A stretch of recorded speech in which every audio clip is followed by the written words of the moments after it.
लिंगायत धर्मपिता विश्वगुरु महात्मा बसवण्णा, कायक योगी करुणामूर्ति लिंगायत के परम पूज्य डॉक्टर चन्नबसव पट्टदेवरू,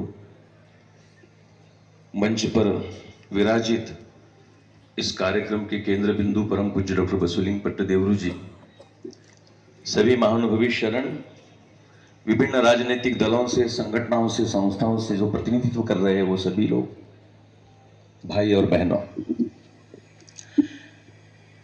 महाराष्ट्र से आया हूं इसलिए थोड़ी मराठी थोड़ी हिंदी 2 मिनट का समय मैं आपसे लूंगा, क्योंकि टावर अब अगर भलकी में है तो उस टावर की जो रेंज है वो हमारे महाराष्ट्र में भी आती है। तो ये हिरेमठ टावर क्या है? बसवन्ना का आंदोलन जब मैं नजदीक से देखता हूं तो क्या है Basavanna? How can we define Basavanna? अगर आज बसवन्ना होते तो क्या करते थे, किस महीने में यह आंदोलन चलाते? साथियों, मैं इतनी ही बातों से मैं अपनी बात को समाप्त करना चाहूंगा कि आज के दौर में, आज के समय में इस सीमावर्ती प्रदेश पर महात्मा बसवन्ना के विचारों पर डेडिकेट होकर के बड़ी प्रामाणिकता से, समर्पित भाव से अगर कोई मठ काम कर रहा है तो उस मठ का नाम हिरेमठ संस्थान फाल्की है, यह हमें समझना चाहिए। अभी बात निकली लिंगायत के डॉक्टर चन्नबसव पट्टदेवरू जी की। मैं कहता हूं कि रामकृष्ण परमहंस जैसा गुरु प्राप्त होना इसके लिए भी बड़ा भाग्य लगता है, मगर रामकृष्ण परमहंस को भी नरेंद्र जैसा शिष्य प्राप्त होना इसको भी बड़ा भाग्य लगता है। डॉक्टर बसवलिंग पट्टदेवरू जी के माध्यम से महाराष्ट्र में एक बड़ा काम बसवन्ना को लेकर के व्यापक तौर पर विस्तारित हो चुका है।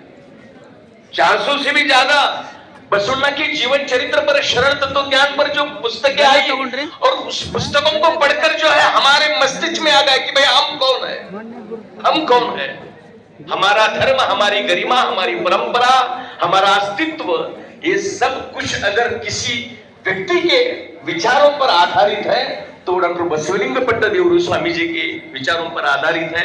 महाराष्ट्र में आज महात्मा बसवन्ना को लेकर के बड़ा कार्य जो चल रहा है, इसकी प्रेरणा जो है अप्पा जी है। अमृतकाल चल रहा है, 75वीं वर्षगांठ आज हम अप्पा जी की मना रहे हैं।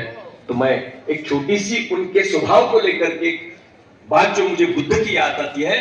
पूर्ण कश्यप नाम का एक व्यक्ति था जो बुद्ध के पास गया, उसने कहा कि मुझे अब जो है जंगम बनाओ, मुझे शरण बनाओ। बुद्ध ने कहा नहीं भाई, ये बहुत बड़ी बात है, monk and monastery to lead the movement, to lead the religion, it is very different thing, it is very difficult। उसने कहा भाई मेरी तैयारी है, मैं तैयार हूं, मुझे बनाइए धर्म प्रचारक, मुझे बिठाओ मठ पर।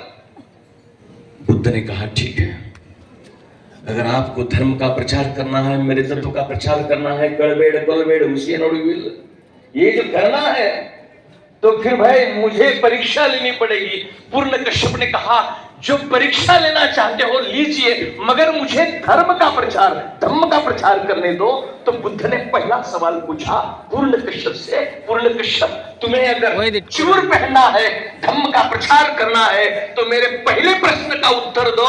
अगर तुम ये काम कर रहे हो और लोग तुम्हारी अगर निंदा करने लगे तो तुम्हें कैसा लगेगा? बसव तत्व कहते हुए अगर लोग तुम्हारी निंदा करने लगे तो how you can define it, how you can face it, how you can operate it? तो पूर्ण कश्यप ने कहा नहीं,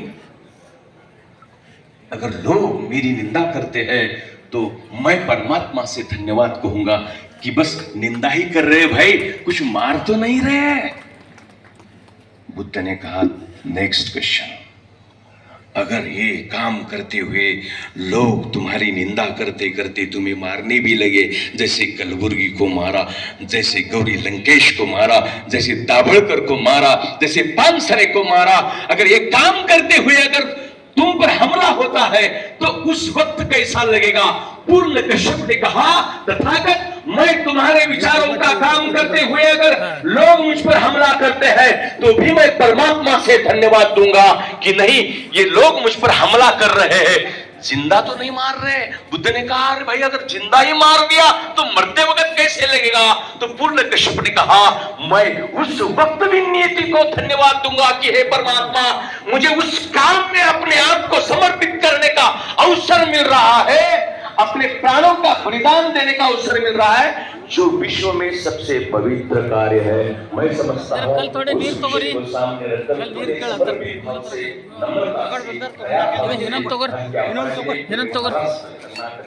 वन बाटल तो